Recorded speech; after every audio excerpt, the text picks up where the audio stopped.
Hello friends and all the viewers, अस्सलाम वालेकुम। ताज़ी असां कंदासीं सिंध यूनिवर्सिटी पास पेपर 2017 जो पूरो डिस्कस कंदासीं। त अगर तव्हां असांजे चैनल ते नया आहियो त लाइक शेयर सब्सक्राइब करणु बिल्कुलु न विसारिजो। त स्टार्ट था कयूं बिना कंहिं देरी जे। इमाक्यूलेट जो सिनोनिम पुछियल आहे असांखां। Synonym means similar meaning, English to English meaning, ठीकु आहे। त इमाक्यूलेट मीन्स पाक, साफ़ हुजणु, मासूम हुजणु, बेगुनाह हुजणु, ठीकु आहे। त हिते छा ईंदो? इमाक्यूलेट जो मीन्स क्लियर, ठीकु आहे। ऐं हिते ऑप्शन ॾिनल आहिनि ब्राइट, त इहे हिन जा छा आहिनि सिनोनिम आहिनि। इनोसेंट, ठीकु आहे। उनखां पोइ आहे एडमिट। एडमिट माना मञणु। त एडमिट माना मञणु, त हिन जो हिते ऑप्शन्स लिखियल न आहिनि, त उनसां रिलेटेड जेके हिते मीनिंग्स हुजनि तव्हां उनखे टिक करे सघो था। उनखां पोइ एडमिट अबाइड माना बि मञणु ई हूंदो आहे, ठीकु आहे। उनखां पोइ त हिते अबाइड हुजे त तव्हां अबाइड खे बि सही करे सघो था, टिक। एब्रीवेट मीन्स शॉर्टन, मतिलबु एब्रीवेट मीन्स निशानी, सैम्बल्स। त हिते सैम्बल बि करेक्ट ईंदो। ऐं शॉर्टन मीन्स शॉर्ट में लिखणु। एब्रीवेशन्स हूंदियूं आहिनि न कंहिंजी एब्रीवेशन, जीअं छा चवंदा आहिनि NTS जो फुल फॉर्म। NTS जेको आहे एब्रीवेशन आहे, हुनजो फुल फॉर्म छा थींदो? National testing series. त इहो एब्रीवेशन आहे, ठीकु आहे, यानी कि शॉर्ट में लिखणु। आर्टिफिशियल मीन्स मैन मेड, यानी कि हथ जो ठहियलु, ठीकु आहे, हथरादू। आर्टिफिशियल मीन्स हथरादू। मैन मेड यानी कि हथ जो ठहियलु, माण्हुनि जो ठहियलु। त इहो हिनजो करेक्ट ऑप्शन आहे, ठीकु आहे। एक्स्ट्रावेगेंट मीन्स इंतिहा, ठीकु आहे, एक्सट्रीम। त हिनजो एक्सट्रीम जेको आहे इहो करेक्ट ऑप्शन आहे, यानी कि इंतिहा। हाणे असांजे कहिड़ा आहिनि वर्ड अपोज़िट, ठीकु आहे। उहे कहिड़ा आहिनि? हाइपोक्रिटिकल मीन्स जेको डिसऑनेस्ट हुजे, इनसिंसियर हुजे, या फॉल्स हुजे, कूड़ो हुजे, ठीकु आहे। त इहे सभु छा आहिनि? हिन जूं सिनोनिम्स आहिनि। सिनोनिम में बि अची सघे थो, पर हिते असांखां एंटोनिम यानी कि अपोज़िट मीनिंग पुछी आहे। त हाइपोक्रिटिकल जो अपोज़िट छा थींदो? सिंसियर, यानी कि वफ़ादार। ऐं हाइपोक्रिटिकल माना बेईमान, जेको वफ़ादार न हुजे। एबोर मीन्स हेट करणु, नफ़रत करणु। ऐं जो अपोज़िट छा थींदो? लव, ठीकु आहे। नफ़रत जो अपोज़िट लव, प्यार, ठीकु आहे। उनखां पोइ इनहांस माना वधाइणु, यानी कि कंहिंजे हौसले खे वधाइणु। ऐं हिन जो अपोज़िट छा थींदो? डिग्रेड, यानी कि कंहिंखे घटाइणु, ठीकु आहे। एलियन माना अजनबी, जंहिंखे असां न ॼाणूं, अननोन हुजे, स्ट्रेंजर हुजे, फॉरेनर हुजे, इहे हिन जो छा आहिनि? सिनोनिम लिखियल आहे। पर असांजे अपोज़िट खपे, यानी कि नेटिव। त नेटिव यानी जेको असांजो पाड़ेसिरी हुजे। ऐं एलियन माना जेको ॿाहिरां आयो हुजे, ॿियो केरु जंहिंखे असां सुञाणूं न। हेक्टिक यानी कि जेको ख़ामोश न रहे, हमेशह ॻाल्हाईंदो रहे। त काम जेको आहे हिन जो करेक्ट अपोज़िट आहे, यानी कि जेको ख़ामोश रहे, ठीकु आहे फ्रेंड्स। त उमेदु आहे तव्हांखे हीअ सम्झ में आयो हूंदो। हुनखां पोइ असां नेक्स्ट था हलूं प्रीपोज़िशन्स। त प्रीपोज़िशन में पहिरियों आहे compare your answer dash those of your partners. त compare your answer with those of your partners. ऐं 12 नंबर, it was really nice dash meet you. त it was really nice to meet you, ठीकु आहे। Don't be late for school, हिते छा ईंदो? For ईंदो। अथर इज़, हाणे इहे इनकम्प्लीट आहे, इनखे छॾे था ॾियूंसि। ऐं look at the book, look dash the, हाणे बुक लिखी था छॾियूंसि, या बोर्ड। त लुक एट द बोर्ड, ठीकु आहे।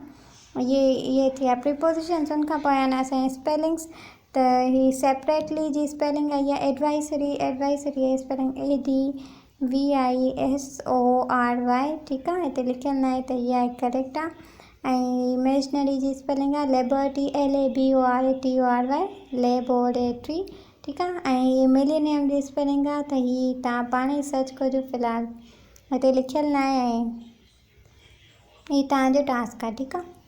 ऐं हिन खां पोइ था हलूं असां छा इनडायरेक्ट डायरेक्ट स्पीच ॾियूं। त हिन में छा आहे? इन में छा आहे? 21 नंबर छा आहे? I have been direct indirect speech आहे, ठीकु आहे। इनडायरेक्ट में असांखे कन्वर्ट करिणो आहे। I have been working for the same company since 1960 he said to me. हाणे हिन में छा थींदो आहे? इनडायरेक्ट में अगरि पास्ट सिंपल आहे न, हुनजा हेल्पिंग वर्ब पास्ट परफेक्ट।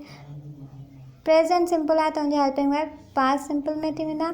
अगरि प्रेजेंट परफेक्ट ऐं प्रेजेंट कंटिन्यूअस आहे त पास्ट परफेक्ट में हुनजा, पास्ट कंटिन्यूअस में हुनजा हेल्पिंग वर्ब थी वेंदा। ऐं अगरि प्रेजेंट परफेक्ट आहे त, अच्छा हिते लिखी था वठो सघो, प्रेजेंट सिंपल आहे न, त उहो पास्ट में सिंपल में हुनजा हेल्पिंग वर्ब्स कन्वर्ट थींदा। अगरि प्रेजेंट कंटिन्यूअस आहे त उहो पास्ट कंटिन्यूअस में हुनजा हेल्पिंग वर्ब कन्वर्ट थी वेंदा। ऐं प्रेज़ेंट परफेक्ट आहे त पास्ट परफेक्ट में प्रेज़ेंट परफेक्ट कंटिन्यूअस आहे त पास्ट परफेक्ट कंटिन्यूअस। सही आहे।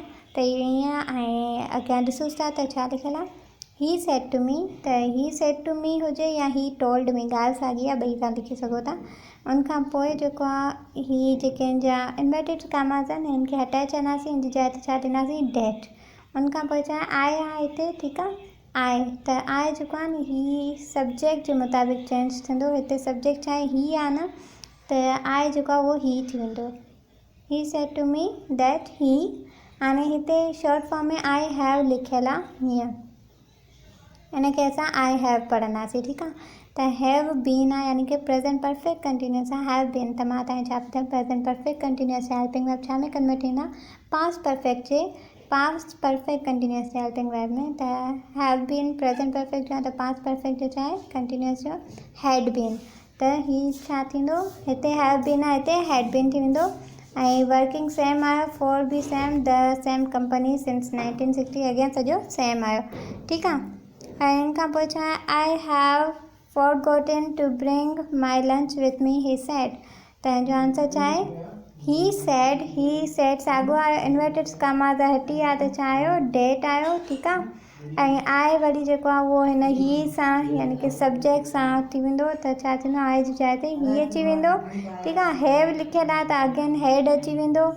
ऐं forgotten साॻियो आयो, टू ब्रिंग माई लंच आहे त हिते छा ईंदो, हिज़ लंच, छो जो हिते असां आई जी जाइ ते ही लिखियो आहे त माई जी जाइ ते हिज़ लिखंदासीं। विथ मी लिखियलु आहे त हिते छा ईंदो, विथ हिम, ठीकु आहे। त इहो एतिरो 23 नंबर MCQ आहे।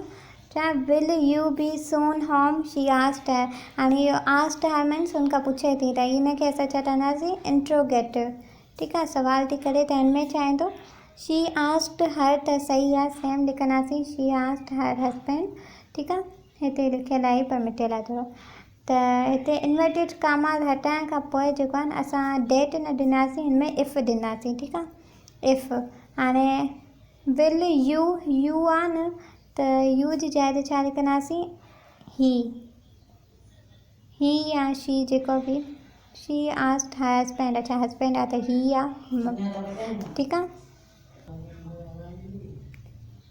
ठीकु आहे। त विल आहे, त विल जेको आहे न उहो छा में थींदो, वुड में, त ही विल आहे त वुड बी साॻियो आहे, होम सून, ठीकु आहे, सेम आयो। उनखां पोइ 24 नंबर छा, I will clean the car tomorrow, Arthur said to his father, Arthur said to his father. हाणे ही इन्वर्टेड कामास हटी वेंदा त छा ईंदो, डेट, ठीकु आहे। आई जी जाइ ते वरी छा ईंदो, ही विल आहे त वुड थी वियो, क्लीन द कार सेम आयो, टुमारो जी जाइ ते असां द नेक्स्ट डे लिखंदासीं, ठीकु आहे।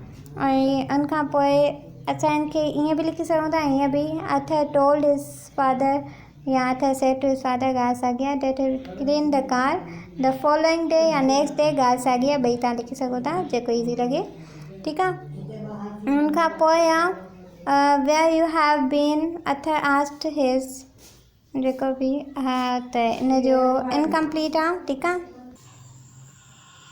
त फ्रेंड्स हिन महिल असां कंदासीं एक्टिव पैसिव, ठीकु आहे। त वाई डोंट यू सजेस्ट हिम टू स्टडी इन पाकिस्तान, इन जो असांखे पैसिव ठाहिणो आहे। त वाई जेको आहे उहो सेम रहंदो, ठीकु आहे।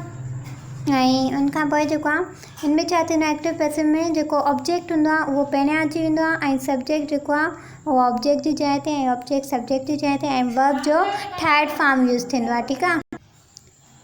मेन वर्ब जो थर्ड फॉर्म यूज़ थींदो आहे, जीअं हिते असां छा आहे, वाई त असां सेम लिखियो, उनखां पोइ हीअ हिम आहे न, इहो ऑब्जेक्ट आहे, हिनखे असां हेॾां सब्जेक्ट जी जाइ ते खणी आयासीं, त हिन जो सब्जेक्टिव फॉर्म कहिड़ो आहे, ही लिखियोसीं।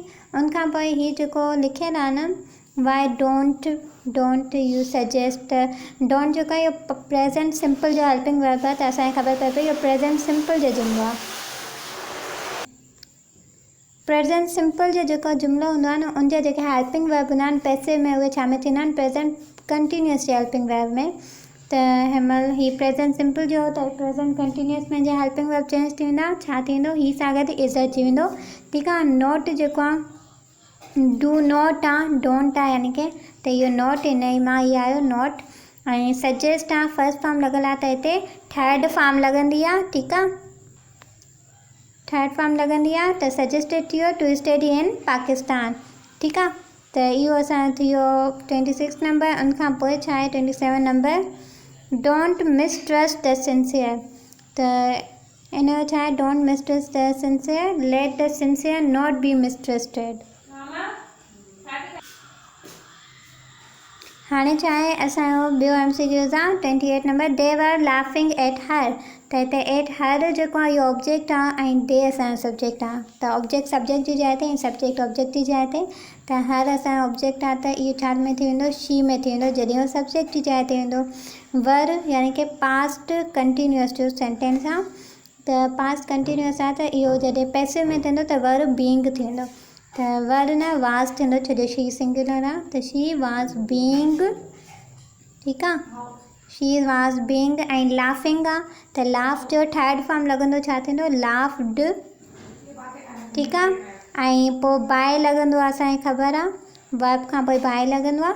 ऐं दे आहे त दे जो ऑब्जेक्टिव फॉर्म में डैम थी वेंदो। ठीकु आहे, त इहो असांजो एतिरो हिन जो आंसर आहे। उनखां पोइ आहे 29 number, China has always tried to settle all issues with India. त ऑल इश्यूज़ विथ इंडिया असांजो सब्जेक्ट आहे, इहो पहिरियां अची वेंदो। मीन्स ऑब्जेक्ट आहे त सब्जेक्ट जी जाइ ते अची वियो।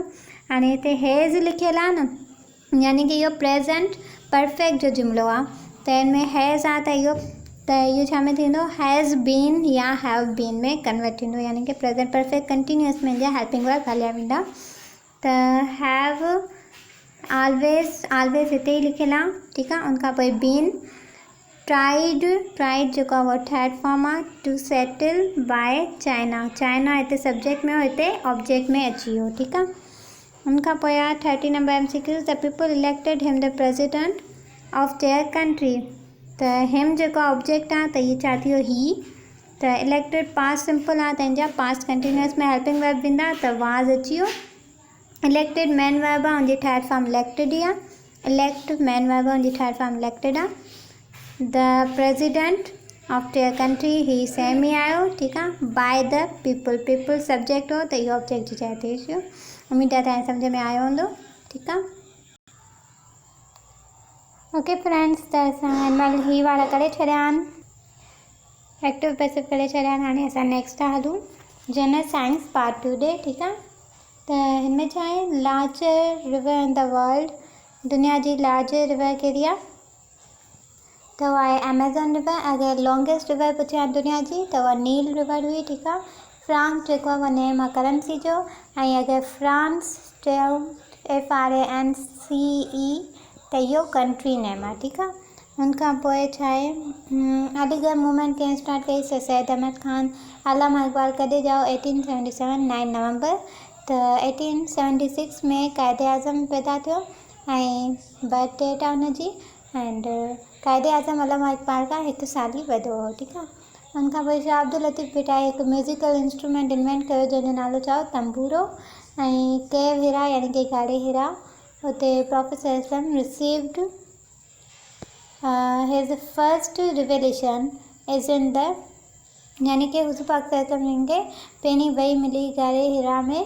ठीकु आहे, त उहा किथे मिली, जबल नूर, माना नूर जो जबल हो, नियर मक्का। ठीकु आहे, मक्का में, नियर मक्का जबल नूर में हुज़ूर पाक सल्लल्लाहु खे पहिरीं वही मिली हुई। ठीकु आहे, गाड़े हिरा में। The oldest mosque in the world, दुनिया जी पुराणी में पुराणी या पहिरीं मस्जिद जेका आहे उहा मस्जिद कुबा आहे। दुनिया जी वॾे में वॾी मस्जिद मस्जिद हराम ऐं ॿी नंबर ते वॾे में वॾी मस्जिद मस्जिद अक़सा आहे। ठीकु आहे, डेथ एनिवर्सरी ऑफ क़ाइदे आज़म, यानी कि क़ाइदे आज़म जी वफ़ात जी डेट कहिड़ी आहे, 11 सितंबर 1948। ठीकु आहे, पाकिस्तान आज़ादु थियण खां 1 साल खां पोइ क़ाइदे आज़म वफ़ात करे वियो। हुनखां पोइ छा आहे, कोटरी ग़ुलाम मोहम्मद बैराज खे ॿियो कहिड़ो बैराज चयो वेंदो आहे, कोटरी बैराज। हुनखां पोइ मॉस्क जेका फुट हिल्स और मरगिला हिल्स ते आहे ऐं इस्लामाबाद में, उहा कहिड़ी मस्जिद आहे, शाह फैसल मस्जिद। ठीकु आहे, लैंड लॉक कंट्रीज़ कहिड़ा आहिनि, अफ़गानिस्तान, नेपाल, स्विट्ज़रलैंड। त इहे टे जेके आहिनि Afghanistan, Nepal, Switzerland, land lock आहिनि, यानी कि हिन में पाणी नाहे हूंदो। हुनखां पोइ द बुक ज़रबे कालिम वाज़ रिटन बाय त बुक जेका ज़रबे कालिम उहो कंहिं लिखियो आहे, मतिलबु लैंडलॉर्ड मीन्स उन्हनि खे पंहिंजी कल्टिवेशन न आहे हूंदी, पाणी न कल्टिवेशन न आहे हूंदी शायदि। त इहो कंफर्म करे वठिजो एंड पोइ कमेंट में ॿुधाए बि सघो था। सही त ज़रबे कालिम जेका रिटन बाय अलामा इक़बाल, ज़रबे कालिम जेका रिटन कंहिं कयो आहे अलामा इक़बाल, ठीकु आहे। ऐं डॉटर ऑफ ईस्ट कंहिं लिखियो, बेनज़ीर भुट्टो, ठीकु आहे। वर्ल्ड लार्जेस्ट जेका शुगर प्रोड्यूसर कंट्री आहे उहो कहिड़ा, ब्राज़ील।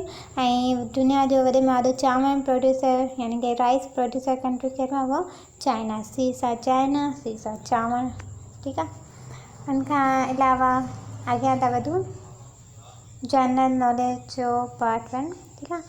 44 आहे डॉटर ऑफ ईस्ट कंहिं लिखियो, मोहतरमा बेनज़ीर भुट्टो। मैड्रिड जेका कैपिटल सिटी छा जो आहे, स्पेन जो। पाकिस्तान जो कैपिटल सिटी इस्लामाबाद आहे। ऐं इंडिया जो न्यू दिल्ली आहे। उन खां पोइ ऑस्ट्रेलिया जो कैनबरा आहे, इहो हमेशह ईंदो आहे, थी सघे हिन दफ़े बची वञे इहो सुवाल।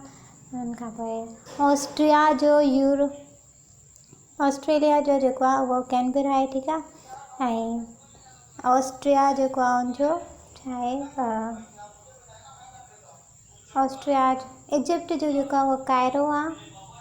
एंड ऑस्ट्रिया जो जेको आहे वाइना जेको आहे उहो छा जो आहे, ऑस्ट्रिया जो कैपिटल आहे, ठीकु आहे। इहे सभु ईंदा रहंदा आहिनि, त हिन जे लाइ मां तव्हांखे ॿुधायां पई। ऐं ऑस्ट्रिया जी जेका करंसी आहे उहा यूरो आहे। एंड ऑस्ट्रेलिया जी शायदि ऑस्ट्रेलियन डॉलर्स आहे। ऐं हा, ऐं कायरो जेको इजिप्ट जो कैपिटल आहे उनखे सिटी ऑफ पैरामिड सिटी बि चयो वेंदो आहे, ठीकु आहे। एंड उनखां अलावा सिटी ऑफ फ्लावर पेशावर खे, city of light Karachi, city of air Hyderabad. त इहे बि इलाही इंपॉर्टेंट आहिनि, हिन जे लाइ ॿुधायां पई त हिन ते यादि रखिजो, इहे बि अची सघनि था। ऐं शाह अब्दुल लतीफ़ भिटाई जी टॉम कहिड़े डिस्ट्रिक्ट में आहे, मटियारी में, ठीकु आहे। शाह अब्दुल लतीफ़ भिटाई जी टॉम कहिड़े डिस्ट्रिक्ट में आहे, मटियारी में। ऐं नीलम वैली जेका आहे उहा किथे आहे, आज़ाद कश्मीर में। नीलम वैली किथे आहे, आज़ाद कश्मीर में। ऐं शाह अब्दुल लतीफ़ भिटाई जी मज़ार किथे आहे, बिरशा में, बट डिस्ट्रिक्ट जेको आहे उहो मटियारी आहे। नीलम वैली आज़ाद कश्मीर में आहे। ऐं सूफ़ी शाहनाज शहीद जो मज़ार किथे आहे, ठट्टा में। सूफ़ी शाहनाज शहीद जो मज़ार कहिड़े डिस्ट्रिक्ट में आहे, ठट्टा डिस्ट्रिक्ट में। Capital city of Saudi Arabia रियाज़ जेको कैपिटल सिटी आहे सऊदी अरबिया जो। ऐं सऊदी अरबिया जी करंसी छा आहे, रियाल, ठीकु आहे। उनखां पोइ who died before the independence of Pakistan जी इंडिपेंडेंस खां पहिरियों केरु फौत थी वियो, डाइ थी वियो, अलामा मोहम्मद इक़बाल, ठीकु आहे। 1938 में फौत थी वियो। उनखां पोइ था अचूं जनरल साइंस ना, त सिंबल ऑफ गोल्ड जी सिंबल अची वेंदी आहे AU। ऐं अगरि कॉपर जी अची वञे त CU, अगरि सिल्वर जी अची वञे त AG, mercury AHG, and sodium Na, potassium K। त ईअं बि इलाही साथियूं सिंबल्स अची सघंदियूं, तव्हांखे यादि हुजणु खपनि, ठीकु आहे। उनखां पोइ टंजिस्टन जी ईंदी आहे W, ठीकु आहे। उनखां पोइ अॻियां था वधूं, the unit of measure, the speed of microprocessor of a computer जी स्पीड मेयर करण लाइ कहिड़ो यूनिट, हर्ट्ज़ जेका यूनिट आहे स्पीड मेयर करण जो छाजो, microprocessor of a computer. The vitamin जेका important role bone building and blood clotting में हुजे त उहा कहिड़ी वाइटामिन आहे, वाइटामिन K। ऐं वाइटामिन D जेका आहे उहा बोन्स खे स्ट्रॉन्ग कंदी आहे। वाइटामिन A आई साइट लाइ हूंदी आहे, ठीकु आहे। अगरि वाइटामिन A जी डिफिशियंसी थी वञे त असांखे नाइट ब्लाइंडनेस थी वेंदी आहे। अगरि वाइटामिन K जी डिफिशियंसी हुजे त ब्लड क्लॉट न आहे थी सघंदो, इंसान जी डेथ बि थी सघे थी। ऐं वाइटामिन D जी डिफिशियंसी सां रिकेट्स ॿारनि में थी वेंदियूं आहिनि। ऐं आर्थराइटिस जेके हॾनि जी बीमारी छा में वॾनि में थी वेंदी आहे, ठीकु आहे, एडल्ट में। उनखां पोइ वाइटामिन B जी कमी सां बेरी थी वेंदो आहे।